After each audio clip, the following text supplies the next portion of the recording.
शेती संस्कृतीशी निगडीत अनेक सणवार आहेत. त्यापैकी एक सण म्हणजे वेळ अमावास्या.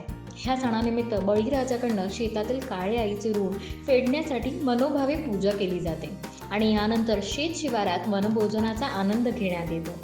असा हा वेळ अमावास्याचा सण आज लातूर जिल्ह्यात मोठ्या उत्साहात साजरा करण्यात येत आहे. हा सण साजरा करण्याची खूप जुनी परंपरा आहे. या सणादिवशी दरवर्षी शेतातील काळ्या आईचे ऋण फेडण्यासाठी मनोभावे पूजा केली जाते. वेळ अमावास्ये दिवशी शेतात कडब्याचे कोप तयार करून शेतातल्या लक्ष्मीची प्रतिष्ठापना करून बळीराजाकडनं लक्ष्मीची यथासांग पूजा करण्यात येते.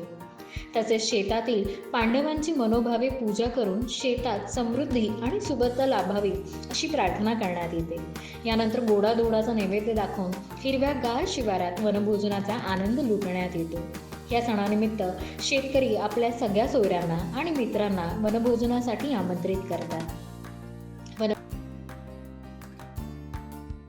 वेळामोशा हा मराठवाड्यातील शेतकऱ्यासाठी एक वैशिष्ट्यपूर्ण हा सण आहे. हा सण फक्त मराठवाड्यामध्ये आणि कर्नाटकच्या 2 जिल्ह्यांमध्ये साजरा केला जातो, पर्टिक्युलर गुलबर्गा आणि बिदर या भागामध्ये. बाकी भारतभरात हा सण कुठेही साजरा केला जात नाही.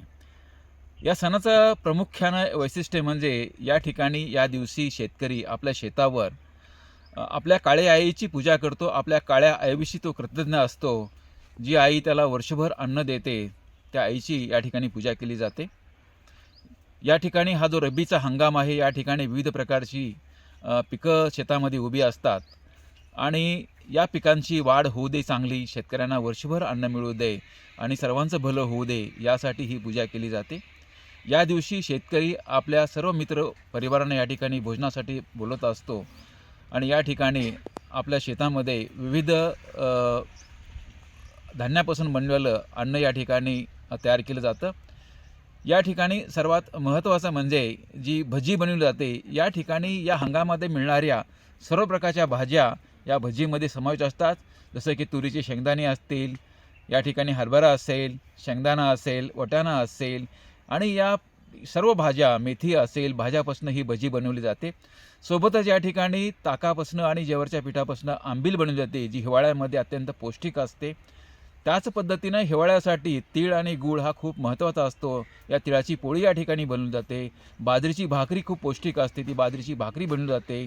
उंडे बनवले जातात. असा एक पौष्टिक आहार या सणाच्या निमित्तानं सर्वांना त्या ठिकाणी बनवण्याचं काम आणि खाण्याचं काम या ठिकाणी केलं जातं. हा सण मराठवाड्यातील शेतकऱ्यासाठी एक अभूतपूर्व सण आहे. या सणादिवशी शहरामध्ये ज्या पद्धतीनं कर्फ्यू असतो, तो कर्फ्यूच या ठिकाणी असतो. शहरामध्ये कोणीही या ठिकाणी नसतं. सारी दुकानं, धंदे, व्यवसाय बंद असतात आणि सर्व शेतकरी आपल्या आपल्या शेतावर हा सण मोठ्या पद्धतीनं साजरा करतात.